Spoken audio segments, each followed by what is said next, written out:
Elemanus del 5 de noviembre de 1991 fu frio y gris sobre el valle del río Cetina. Una neblina baja se avroba los campos, envolviendo los colinas y los casitas de piedra de Sinj en un silencio inquietante. Era un silencio cargado, el tipo de calma que precede la tormenta. En los cales vaches, solo el viento jugaba con los ojos secos.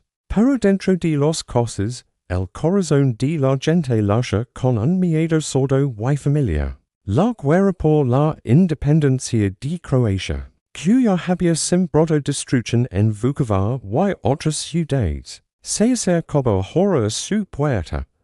Un presentimiento pasaba en el aire, tan espeso como la niebla. A lo lejos, hacia el norte y el este, el rumor sordo de la artillería era ya un acompañamiento constante, un recordatorio de que el frente se estaba cerrando.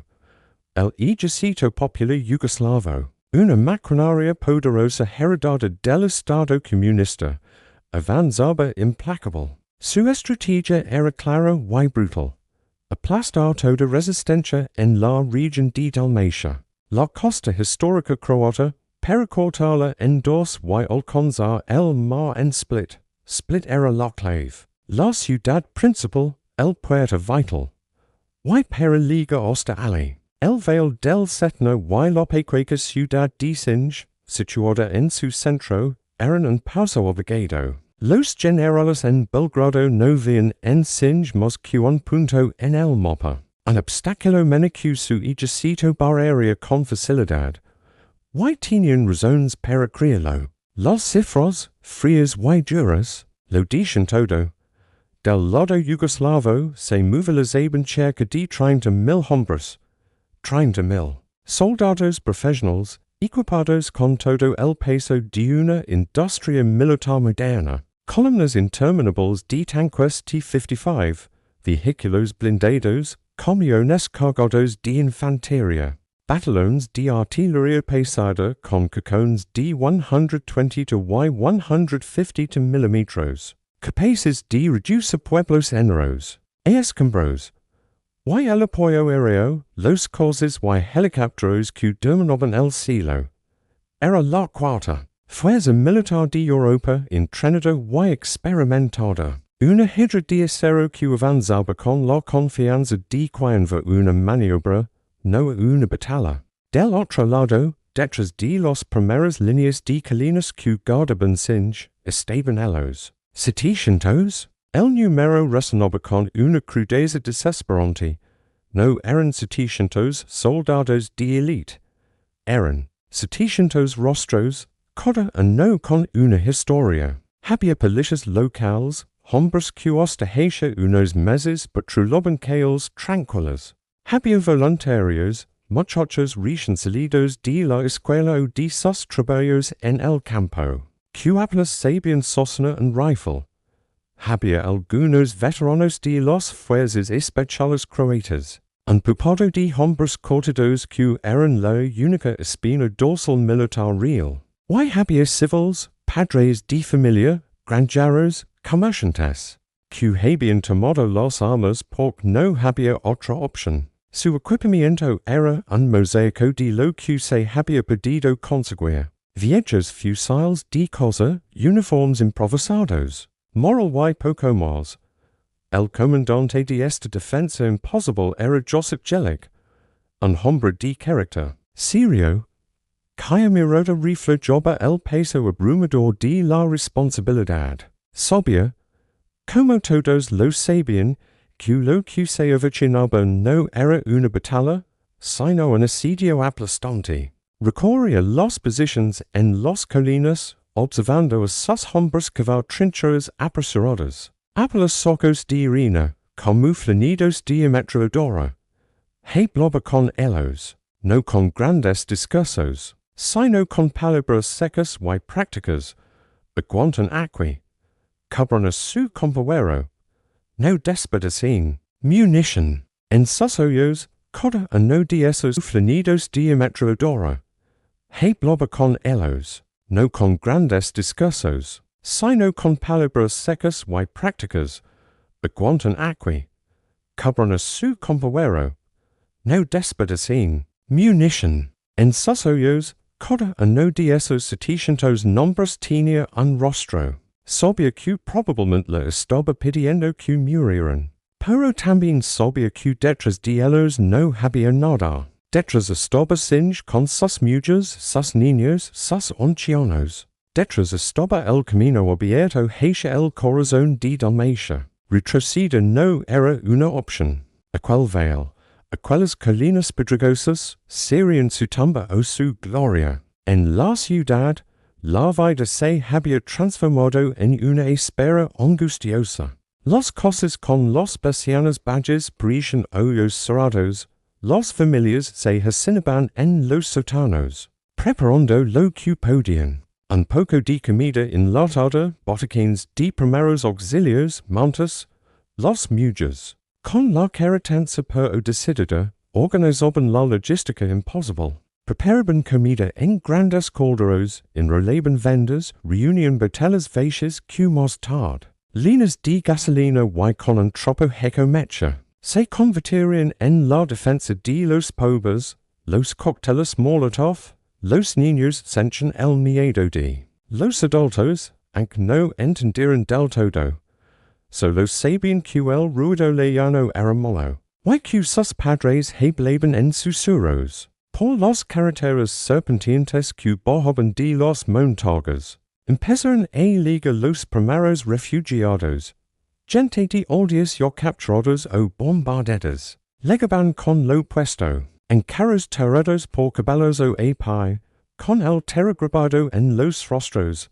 Sus historias eran fragmentos de pesadilla, tanques que aparecían sin aviso, cosas ardiendo, el estruendo atronador de los morteros. Cada relato, cada mirada perdida, era un presagio de lo que se avecinaba sobre Sinj. Confirmaban lo que todos temían, el gigante se movía.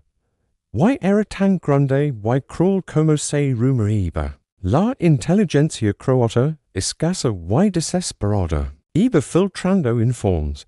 Los avanzadillas de exploradores confirmaban los movimientos masivos del enemigo. Las columnas blindadas se desplegaban, buscando los puntos débiles. La artillería empezaba a tomar posiciones, calculando distancias. Cada hora que pasaba, las hojas se apretaban un poco más alrededor del veil. El air no solo levaba frío, sino ahora el olor a combustible quemado y tierra removida que traía el viento desde las posiciones enemigas. En las trincheras, el tiempo se hacía eterno. Los hombres fumaban cigarrillo tras cigarrillo, miraban el horizonte, ajustaban y volvían a ajustar el seguro de sus fusiles. Algunos rezaban en silencio. Otros escribían cartas rápidas, notas que quizás nunca llegarían a sus destinatarios. Había camaradería, bromas forzadas para romper la tensión, pero siempre. Los ojos volvían a posarse en ese passage tranquilo que se extendía ante ellos. Ese passage que pronto dejaría de ser un campo y se convertiría en un infierno. Uno de los voluntarios, un joven llamado Marco que había dejado sus estudios de ingeniería en Zagreb. Miraba fijamente el veil. Tenía en la mano una foto de su familia. Pensaba en su padre, que había luchado en otra guerra. Décadas atrás, que se siente la había preguntado la víspera. Su padre, un hombre de pocas palabras, solo puso una mano en su hombro y dijo, se siente miedo, hijo. Pero el miedo se comparte. Y lo que se defiende, da fuerza. Marco guardó la foto en el bolsillo interior de su chaqueta, justo sobre el corazón. No era un soldado. Era un chico asustado que defendía su casa, como los setecientos que lo rodeaban. El sol, pálido y sin calor, comenzaba su lento descenso hacia los montañas al oeste. La neblina de la mañana se había disipado, dejando una claridad gélida y peligrosa. Dest sus puestos de observación, los defensas empezaron a ver los destellos, leonos, como relámpagos silenciosos en el horizonte. Pero no eran relámpagos, eran los fogonazos de los cacones, enemigos que probaban su alcance. Unos minutos después, el primer estruendo apagado y grave, rodó por el valle y golpea los colinas, luego, otro. Y otro más. Josip Jelic, dest supuesto de mundo, una cosa semi-destruida en los afueras. Recibió la confirmación por radio. Los primeros granadas habían caído en los aldeas desocupados al otro lado del Cetina. El enemigo estaba marcando territorio. La batalla imposible. La batalla que el mundo esperaba que durara horas, estaba a punto de comenzar. No había fanfarria, ni arengas épicas. Solo el crujido de la radio, el rostro pálido del operador, y el sonido cada vez más nítido y chocano de la artillería. En ese momento, bajo ese cielo permiso, 700 hombres se aferraron a sus trincheras. 30,000 enemigos se preparaban para el asalto final. En Belgrado, en los cuarteles generales, marcaban Sinj en el mapa como un objetivo más. Un paso rutinario.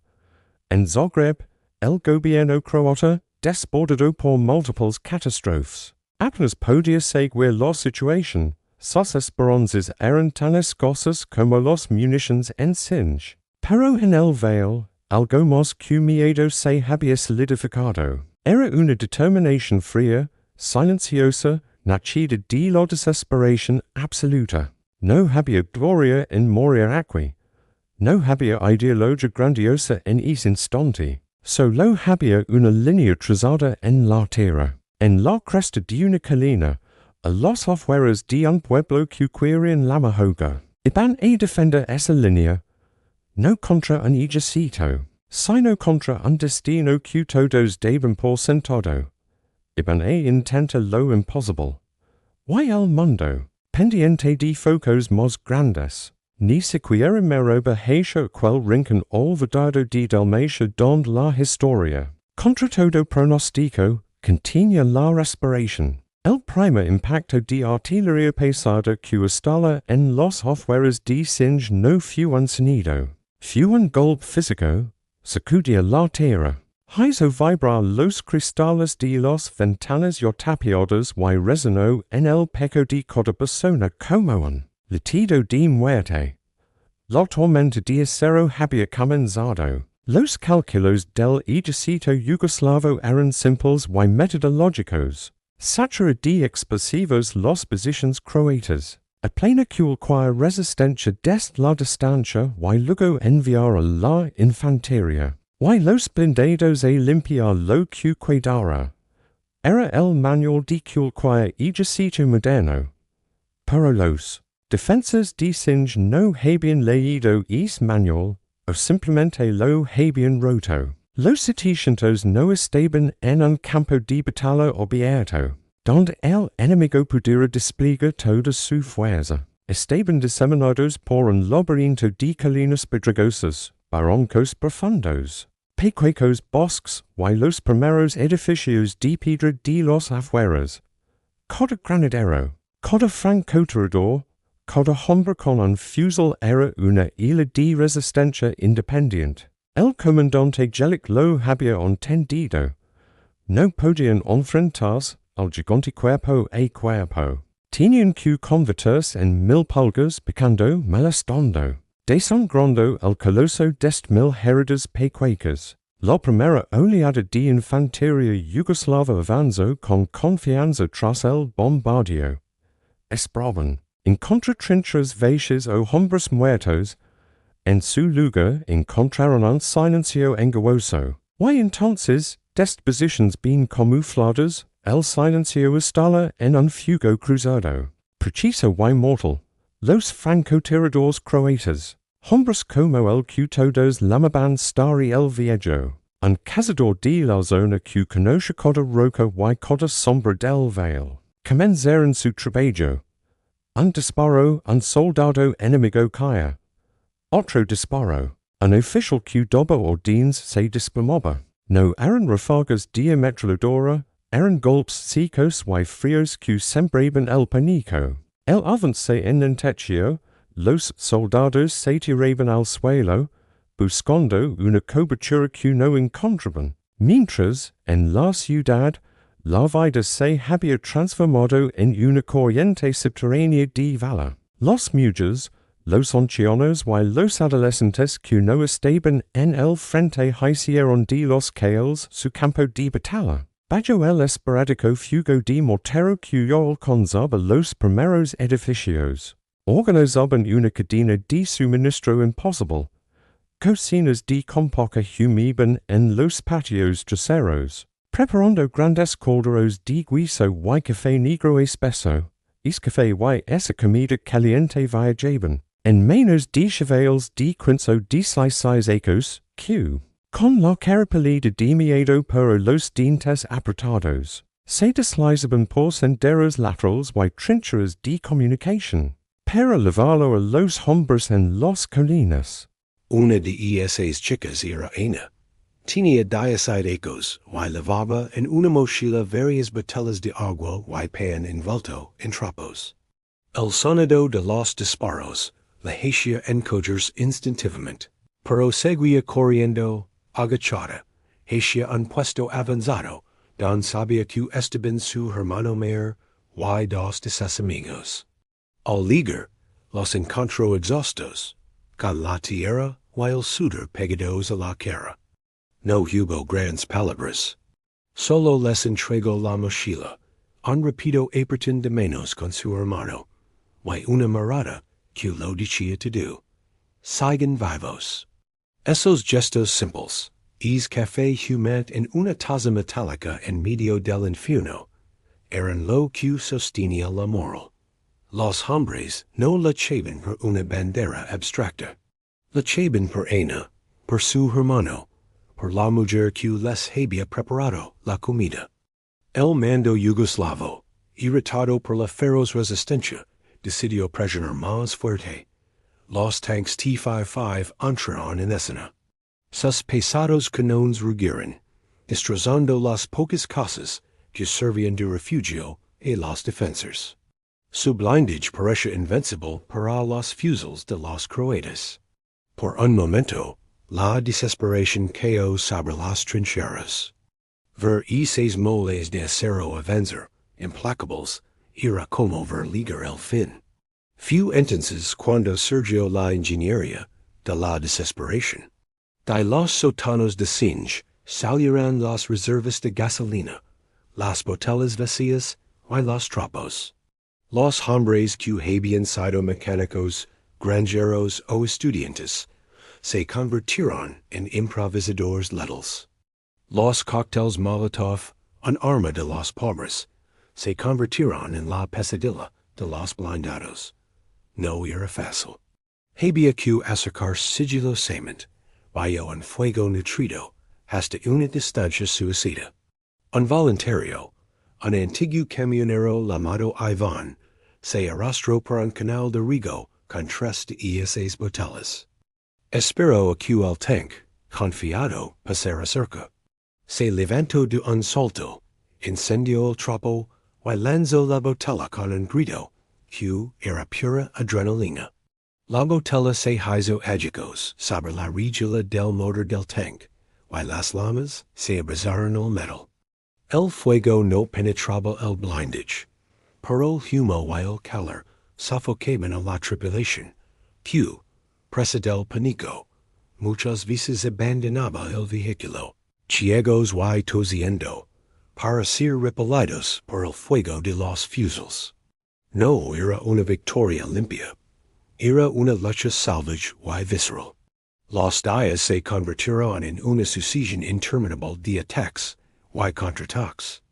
Los yugoslavos cargaron por el flanco este, por el oeste, por el frente. Cada vez, los defensores, moviéndose por túneles y trincheras, que parecían de topo, aparecían don menos se les esperaba. La geografía, su aliada más fiel, llegaba a su favor. El valle era estrecho. Las carreteras eran imbuidas naturales, dando una barricada bien defendida. Y unos pocos hombres valentes podían detonar una columna durante horas. El cansancio se volvió un enemigo más. Los defensores dormían a ratos, unos minutos aquí, media hora agua, siempre con el arma en la mano. Las caras se cubrieron de una barba sucia. Los hoyos se hundieron en orbitas oscuras. La munición empezaba a escasear. Tenían que recoger los fusiles, y las balas de los caídos, amigos o enemigos, para seguir disparando. El agua era tan pechada como la pólvora. Pero en medio de ese agotamiento extremo, surgían momentos de pura humanidad. Un hombre compartía su último cigarrillo. Otro contaba un chiste absurdo que hacía reír a los demás, una risa corta y nerviosa. Un médico improvisado, un veterinario en la vida civil, vendaba las heridas de un compañero con dedos que temblaban, pero con una delicadeza extrema. La noticia de lo que estaba pasando en Sinj comenzó a filtrarse, no a través de los comunicados oficiales, que eran sombríos, sino por el rumor y las radios amateur. En Zagreb, en Split, en los pueblos que han resisten, se empezó a hablar de aquellos locos de Sinj. Se hablaba de que estaban aguantando, que el gigante no pasaba. Esa chispa de esperanza, diminuta pero tenaz, empezó a correr por una Croacia acostumbrada a las malas noticias. Sin saberlo, aquellos 700 hombres, aferrados a sus colinas líneas de humo, no solo defendían un valle. Estaban defendiendo la idea misma de que resistir era posible. El comandante Jelic, con los nervios de acero, pero el corazón partido por cada baja que le informaban, reorganizaba constantemente sus escasas fuerzas. Sabía que el enemigo tenía un punto ciego, su impaciencia. La arrogancia inicial se estaba transformando en frustración, y la frustración lleva a errores. Él esperaba ese error, lo necesitaba como el aire. Mientras, en las colinas, Starry, el francotirador, observaba el valle a través de su mira. No veía soldados anónimos. Veía formas que se movían, que amenazaban su casa. Su respiración era lenta, controlada, apretó el gatillo, y otra de esas formas cayó. No sentia triunfo. Sentia un alivio amargo y profundo. Un enemigo menos que la guerra a la trinchera de Marco, el joven estudiante. Un segundo más de vida para Ana, que en ese momento corría por la calle principal con un cargamento de vendas. Cada disparo, cada cóctel molotov, cada viaje de un chico con una cantimplora, era un hilo en un tejido cada vez más tenso. Un tejido que, contra todo lógico y contra todo pronóstico, estaba conteniendo a un ejército. La avalancha de acero había chocado contra un muro. Un muro hecho de piedra, sí, pero sobre todo, hecho de carne. Voluntad y un courage tan desesperado que empezaba a percerse a un milagro. La lluvia fina y helada comenzó a caer sobre el valle del Cetina, convirtiendo la tierra en un lodazal resbaladizo y pegajoso. El agua se colaba por los cuellos de las circuitas, encharcaba las trincheras y empanaba las miras de los fusiles. Para los defensores, ya el límite de sus fuerzas era una tortura más. Pero para el mando yugoslavo, exasperado por la humillante resistencia, esa lluvia era la excusa perfecta. El barro ralentizaría los movimientos de los defensores, dificultaría sus contraataques y, sobre todo, les haría creer que el momento de mayor debilidad había llegado. Decidieron lanzar el golpe definitivo. El objetivo era una elevación conocida simplemente como la colina for No era la más alta, pero era la clave de su cima. se dominaba una carretera de acceso crucial y se podía observar todo el valle hacia el interior. Si la colina de 101 caía, los defensas de Sinj se desmoronarían como en Castillo de Naples. Los yugoslavos prepararon una ofensiva masiva y concentrada. No sería otro avance general, sería un pupo de giro apretado contra un solo punto. Reunieron varios batallones de infantería reforzados con unidades de élite, y los apoyaron con una docena de tanques y vehículos blindados que subirían por la carretera y los laderas menos empinadas. La artillería, ahora ajustada con precisión, comenzó un bombardeo sobre la colina que dura horas, intentando barrar del mapa que el atisbo de vida. En la colina de 101, los defensas se aferraban al fondo de sus trincheras, que se convertían en charcos de agua sucia y barro. La tierra temblaba sin parar. Las explosiones eran tan continuas que dejaron de ser sonidos individuales, para convertirse en un rugido constante que ensordecía y vibraba en los huesos. El aerolía pólvora, a tierra quemada y a metal caliente.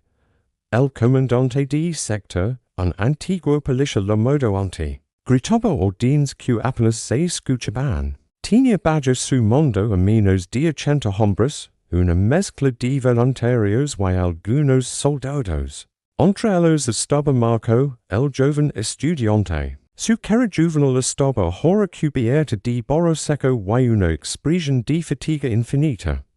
Pero sus ojos, cuando miraba hacia donde debía estar la línea enemiga, seguían teniendo un destello de determinación. Sabía que detrás de su posición, la colina descendía hacia las primeras cosas de Sinj.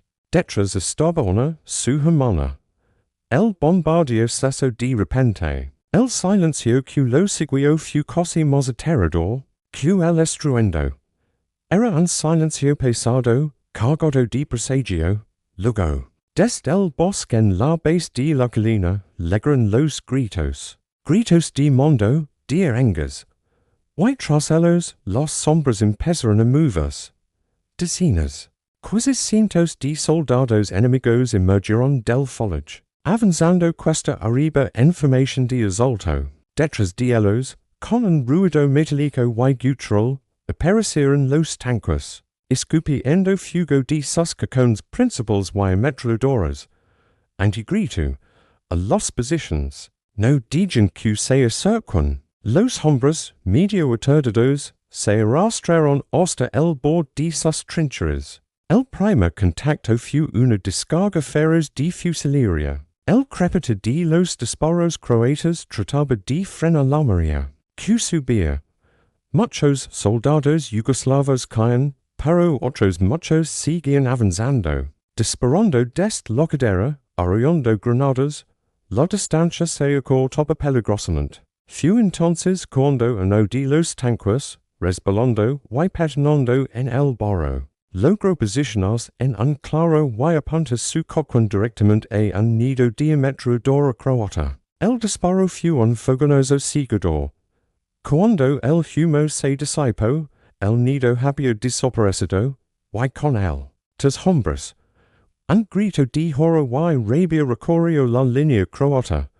La brecha estaba abierta. La infantería enemiga se lanzó hacia Isoko, buscando romper la defensa de una vez por todas. La batalla degeneró en una docena de combates cuerpo a cuerpo, categóricos y brutales, entre los criteros y los matorrales de la ladera. No había espacio para tácticas, solo para instinto y por supervivencia. Se peleaba con fusiles usados como garrotes, con bayonetas, con piedras, con las manos. Los gritos, los alaridos de dolor.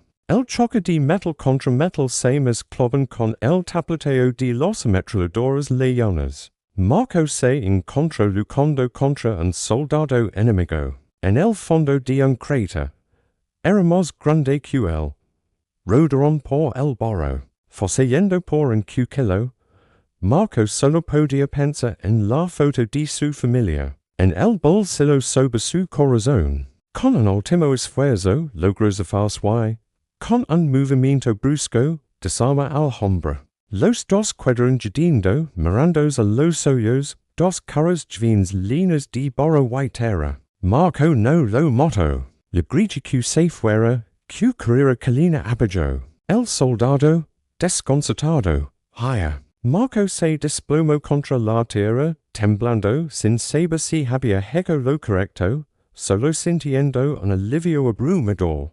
Pero la situación era crítica. Los tanques seguían presionando, while la infantería croata, heroicamente, empezaba a ser superado por el número.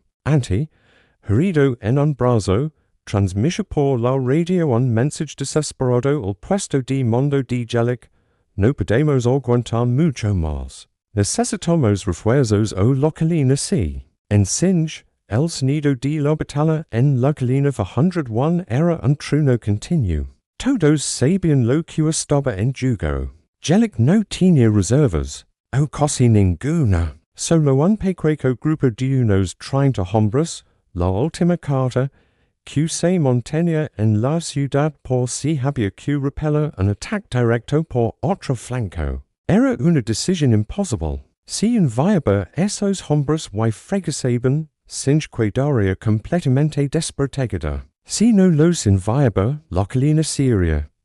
Y Sinj sería después. Jelic mira el mapa, luego mira los hombres que lo rodeaban, esperando su orden. Recuerda los caras de los voluntarios, la determinación de la gente del pueblo. No se estaba jugando solo una posición, se estaba jugando el alma de toda la defensa. Tomó la radio. Grupo de reserva, Mavels. Dirigencia a la falda oeste de la colina 401. Flanquin. Repito, flanquin por el barranco del Molino Viejo. No atacan de frente.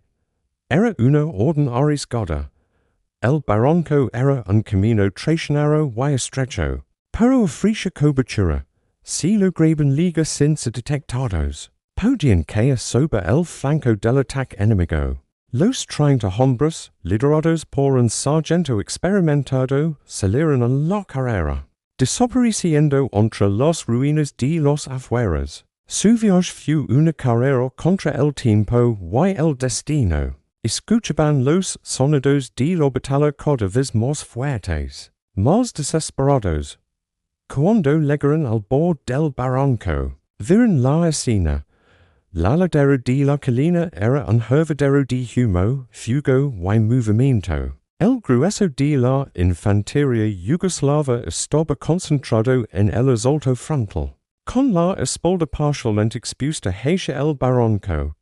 Sin esperar, el sargento dio la orden. Los 30 hombres abrieron fuego, no en ráfagas largas, sino en disparos cortos y precisos. Como una ráfaga de avispas que picaba el costado del enemigo. El efecto fue instantáneo y devastador desde el punto de vista psicológico. Los soldados yugoslavos, completamente concentrados en tomar la cima, de repente se vieron atacados por un fuego intenso desde un lado inesperado. En la confusión del combate, en el caos del barro y la lluvia, muchos pensaron que habían sido rodeados por una fuerza de refuerzos mucho mayor. Un pánico contagioso empezó a extenderse, los gritos de estamos rodeados se mezclaron con las órdenes contradictorias de los oficiales. Arriba, en la cima, ante y los defensas sintieron el cambio. La presión sobre su línea disminuyó de repente. Vieron como el ataque enemigo perdía coordinación, como algunos soldados empezaban a retroceder hacia el bosque, arrastrando a otros en su huida. Sangrando pero con una nueva energía, se puso de pie, ahora, contraatacan, por Sinj. Los croatas, sacando fuerzas de donde ya no quedaban, salieron de sus trincheras y cargaron cuesta abajo, gritando. No era una carga de machos, pero fue la gota que colmó el vaso. La retirada enemiga se convirtió en desbandada. Los tanques, Alvera la infanteria hor y el escacar los intensos disparos del flanco que atribuyeron fuerzas superiores también iniciaron una retirada apresurada, patinando en el barro para dar media vuelta. La colina fue 101, humillante y cubierta de cicatrices. Había resistido. El silencio que volvió a caer sobre la colina fue distinto. No era el silencio cargado de antes, sino un silencio agotado, roto solo por los gemidos de los heridos y el crepito de los incendios. Marco, sentado en el barro, apoyado contra un árbol partido por un obús, lloraba en silencio. No eran lágrimas de alegría, sino la liberación de una tensión que había llegado a límites inhumanos. A su lado, antes de Jobaquea, acotado, mirando el valle donde el enemigo se retiraba en desorden. En el puesto de mando, Jelic recibió el mensaje. Colina va 101 asegurada. El enemigo en retirada. No hubo celebración. Solo un profundo suspiro que parecía salir de lo más hondo de su se quitó la golpe y se pasó una mano por la cara. Por primera vez en días, un atisbo de algo que no era desesperación asomó en sus ojos. No era victoria todavía, pero era algo mucho más importante en ese momento.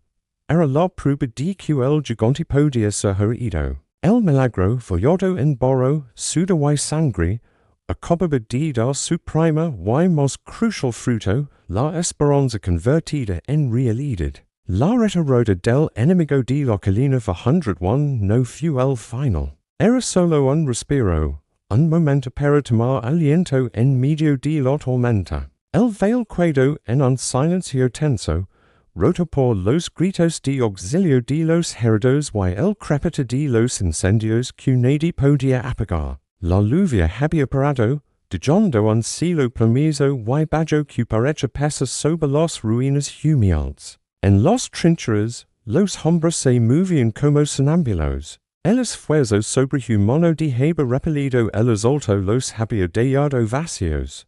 Con las manos temblorosas y la mente embotada por el ruido que seguía zumbando en sus oídos. Pero no podían descansar. Había que recoger a los campesinos caídos, atender a los heridos, reforzar las posiciones destrozadas. Y sobre todo había que contar las balas que quedaban. El precio de la victoria en la colina era visible y doloroso. Los cuerpos de amigos y enemigos yacían entrelazados en el barro. El olor a pólvora se mezclaba ahora con otros olores más amargos. Los hombres que no podían tenerse en pie trabajaban con expresión ausente, arrastrando a los heridos hacia los improvisados puestos de socorro en la retaguardia. No había tiempo para llorar. Las lágrimas vendrían después en la quietud de la noche. Cuando el recuerdo de una cara conocida aparecía en la oscuridad. Por ahora, solo había trabajo y la punzante pregunta, volverían a atacar. En Sinj, la noticia de que la colina se había mantenido corrió como un reguero de pólvora. Pero era una alegría contenida, sombría. En el hospital de Compoca, instalado en el sótano de la escuela, el panorama era desgarrador. El médico veterano y el joven veterinario que hacía de cirujano auxiliar trabajaban sin parar. Con los brazos manchados de sangre hasta el codo, las vendas limpias se habían acabado hacia. Horas, ahora usaban tropos, sabanas viejas, lo que hubiera. Las medicinas escaseaban. El dolor se gestionaba con sorbos de requilla, la aguardiente local. Y con la fuerza de voluntad de los heridos, que apretaban los dientes para no gritar y desmoralizar a los que esperaban. Ana, la joven que llevaba comida a las líneas, estaba ahora allí, en el sótano. No llevaba una mochila, sino cubos de agua limpia y tropos. Su rostro adolescente había envejecido de gold. Ayudaba a sostener a un hombro mientras el médico le extraía una metralla del hombro. La hebloba en vos baja, contendol cual quia tonteria. El tiempo, que pronto legaria mas ayuda, cual quia cosa para distrello de l'Oregonia. Sus menos, no templaban. En sus hoyos había una tristeza profunda, pero también una determinación de acero. Cada hombre al que atendía podía ser su monomarco. Why no sabía nada de él. Mientras, en el puesto de mando, el comandante Jelic enfrentaba la cruda realidad de los números. Los badges habían sido duras, habían perdido decenas de hombres irreemplazables. La munición de fusil estaba en niveles críticos. Los proyectiles para los pocos lanzagranadas que tenían eran cocción. Recuerdo. Y lo peor, la artillería enemiga, tras el fracaso del asalto directo, había reanudado su bombardeo. Ahora más aleatorio y despiadado, castigando la ciudad y las posiciones adelantadas. Era un castigo por haber resistido. Una forma de decir. Podemos machacaros dest leyos, aunque no podamos pasar. Pero algo fundamental había cambiado. No en el campo de batalla material, sino en el intangible. La retirada yugoslava de la colina de 101 no había sido ordenada. Había sido desordenada, precipitada. Los prisioneros que habían logrado capturar, desorientados y asustados, hablaban de confusión, de rumores de fuerzas croatas enormes llegando por la retaguardia. El monstruo de 30.000 hombres había mostrado una grita, su moral. Por primera vez dudaban. Por primera vez tenían miedo de aquel veil y de aquellos locos que no sabían rendirse. Jelic lo sabía. Lo veía en los informes, lo sentía en el ambiente. Su enemigo ya no era invencible. Estaba frustrado, enfadado y, ahora, quizzes, un poco intimidado. No podía permitir que se recuperaran. No podía darles tiempo a plena otro. Golpe masivo. Tenía que hacerles creer que el golpe que habían recibido era un más grande de lo que era. Tenía que jugar su última carta, una carta de pura psicología. Reunió a sus oficiales, hombres con ojos hundidos y uniformes rotos. Les explica su plan. No era un plan de almas, sino de sonidos y sombras. Ordenó que todos los vehículos que aún funcionaran, camiones viejos, coches particulares, incluso tractores, se concentraron en los calles traseros, lejos de la vista del enemigo, que incendiaron sus motores a una hora determinada y los hicieron rugir, acelerando y frenando, creando un rumor mecánico constante y lejano que sugería movimientos de tropas masivos. Mandó a pequeños grupos de sus hombres más frescos los pocos que quedaban, y realiza patrullas agresivas por la noche, disparando ráfagas cortas de ametralladora desde diferentes puntos, incendiando hogueras en colinas lejanas para simular campamentos. Era un teatro de guerra, un engaño enorme y desesperado. Al mismo tiempo, utilizó la única radio potente que tenían. No para pedir ayuda a Zagreb, que estaba demasiado lejos para enviar refuerzos a tiempo, sino para transmitir en abierto, en una frecuencia que sabía que el enemigo escucharía. Sus mensajes eran crípticos, llenos de claves falsas. Unidad Delta, ya pueden avanzar hacia el flanco norte. Batallón de refuerzos. Mantengan su posición en el valle secundario. Habla de unidades que no existen, de batallones fantasma. Sus operadores transmisión con la misma seriedad con la que habrían informado a un ejército real. El efecto no fue inmediato, pero fue creciendo. Los exploradores yugoslavos, ya nerviosos después del Reeves, informaron de intensa actividad motorizada detrás de las líneas croatas, de fugos de campamento en zonas que creían desguarnecidas. Las escuchas de radio captaban los mensajes de Jelic y sus oficiales, pero un mundo ya predispuesto a la frustración. estos fragmentos de información encajaron en el peor escenario posible. Los croatas no solo habían resistido, sino que habían recibido refuerzos sustanciales, que habían estado jugando con ellos, que aquel valle era una trampa. En los trincheras croatas, los hombres no entendían del todo la estrategia, pero sentían cambio en el ritmo de los bombardeos enemigos, que se volvieron más erráticos, menos concentrados. Y sobre todo, vieron que los ataques de infantería cesaron. El enemigo se limitaba a bombardear desde la distancia, pero ya no probaba su línea con los altos. Era como si un animal feroz, tras recibir un palo inesperado, ahora solo creyera desde lejos, sin atreverse a acercarse. Días después, llega la confirmación más tangible. Una patrulla croata, avanzando con extrema cautela, descubrió que las posiciones yugoslavas en una de las colinas clave frente a Sinj habían sido abandonadas, no de manera ordenada, sino apresurada. Habían dejado atrás lotes de comida, munición desperdigada e incluso algún vehículo averiado. Se habían retirado, no una retirada táctica, sino un repliegue significativo. Cuando la noticia llega a Jelic, salía de su refugio y subió a un punto alto, mir hacia el valle. Hacia donde antes veía humo de campamentos y columnas de polvo, ahora solo había quietud.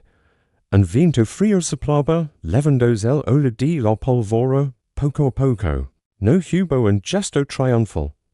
Se quitó la gorra y lo apretó contra el pecho. Luego mir hacia la ciudad, hacia las casas destrozadas, hacia el hospital de Compoca donde seguían luchando otra batalla, la de salvar vidas. La victoria no era un hecho militar completo. El Ejército Yugoslavo no estaba cerca, era una amenaza. Pero la ofensiva para tomar Sinj, la ofensiva de 30,000 hombres, había fracasado. Se había estrellado y roto contra la voluntad de 700. El milagro, nacido del courage, alimentado por el sacrificio, se había consolidado con astucia. No habían ganado la guerra en ese instante, pero habían hecho algo quizás más importante, la habían demostrado a todo un país. Y el propio enemigo, que el gigante podía ser detenido, que a veces, el tamaño del corazón pesa más que el del corazón. El tiempo se detuvo sobre Sinj, como si el valle entero necesitara respirar profundo después de un grito que dura demasiado. En la calle, una salida del sótano del hospital buscando un poco de aire. A lo lejos, vio una figura que se acercaba, cubierta de barro, moviéndose con una lentitud dolorosa. Era su hermano, Marco. Estaba vivo. Se miraron desde la distancia y por primera vez en muchas semanas una sonrisa, pequeña y temblorosa, aparecía en el rostro de ambos. No hacía falta decir nada. La batalla por Sinj continuaría, pero en ese silencio cargado de agotamiento y paz precaria, acababa de nacer la semilla de una leyenda. Los bombardeos esporádicos no cesaron del todo, pero perdieron su ritmo feroz, convirtiéndose en un recordatorio amargo para Leono. El Ejército Yugoslavo no volvió a lanzar una ofensiva a gran escala. Se atrincheró en posiciones leonas, manteniendo el cerco, pero el impechu. Aquella fuerza avasalladora que debía arrasarlo todo. Se había quebrado para siempre en los laderas de la colina 101. La batalla había terminado, la defensa increíblemente había triunfado. Pero la victoria en el campo no era el final de la historia. Era el comienzo de otra cosa más lenta y profunda. Lo primero fue contra el costo. Cuando por fin hubo un respiro lo suficientemente largo, los hombres salieron de sus trincheras y empezaron el penoso recuento. 74 defensas no volvieron a casa. Setenta y cuatro rostros que se quedaron para siempre en el barro de aquellas colinas. Algunos eran soldados, otros policías, muchos eran simplemente vecinos, el panadero, el mecánico, el estudiante. Cada nombre, cuando se lea en voz baja, hace que una familia en el pueblo se doblara de dolor. No hubo euforia al conocer el número de bajas enemigas que se estimaba en centenares. Solo un silencio grave. Porque en Sinj se sabía que el triunfo no se medía en enemigos caídos, sino en el precio pagado por los propios. La noticia del Milagro de Sinj, como ya lo llamaban por radio los periodistas que se atrevieron a sacarse, comenzó a extenderse por toda Croacia, en un momento de oscuridad casi total. Cuando Vukovar había quedado y el país luchaba por su vida en múltiples frentes. La historia de aquellos 700 valientes, que habían plantado cara en ejército para un rayo de luz, no era solo una anécdota militar, era un símbolo. La gente en Zagreb, en Split, en los pueblos bajo asedio, sus roba, si en Sinj pudieran. ¿Por qué no nosotros? La moral, un recurso tan vital como los balas, recibió una inyección poderosa. Los soldados croatas en otros lugares empezaron a pintar la palabra Sinj en sus cascos y vehículos. Era un talismán, una declaración de que lo imposible podía ocurrir. Dentro del propio valle, la vida intentaba renacer entre las ruinas. Los muelles, los ancianos y los heridos que podían moverse comenzaron la titánica tarea de limpiar. Retiraron escombros, tapiaron ventanas destrozadas con tablas. Intentaron reparar los tejados agujerados antes de que llegara el invierno. El trabajo era duro, silencioso, pero tenía un propósito sanador. Mientras sus manos movían piedras, poco a poco empezaban a procesar lo vivido. En los calles, los vecinos se saludaban con una inclinación de cabeza, con una mano en el hombro. Las palabras sobraban. Todos habían visto lo mismo. Todos habían pedido a alguien. Los defensas, aquellos hombres que se habían convertido en soldados de la noche a la mañana, tuvieron que aprender a ser civiles otra vez. Era difícil.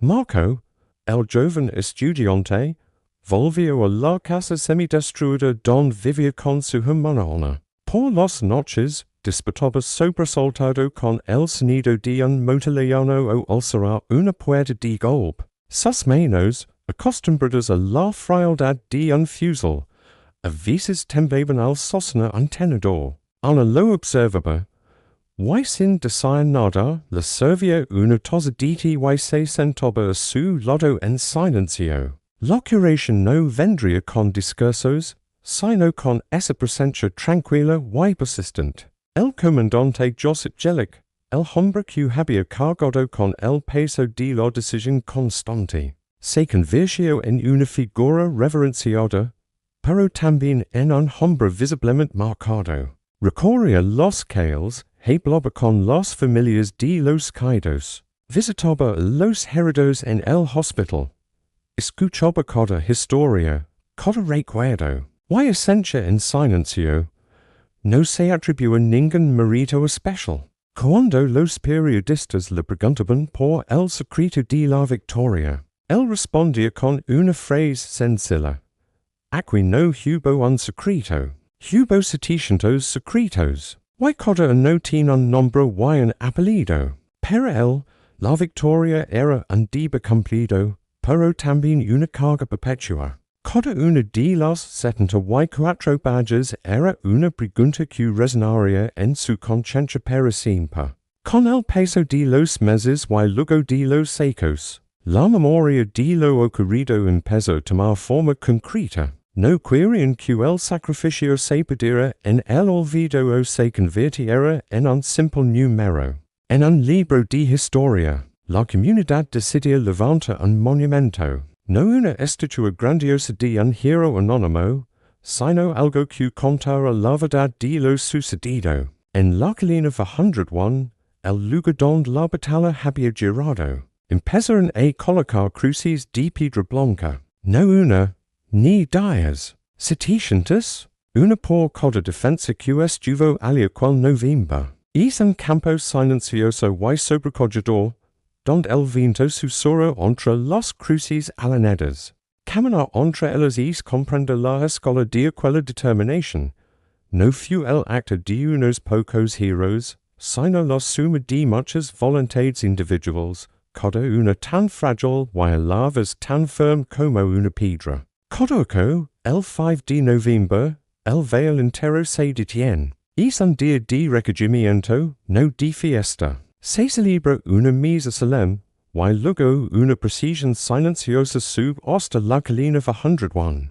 Van los veteranos, con los secos encima por la espalda recta. Van las familias con niños que no vivieron la guerra, pero que crecen escuchando las historias.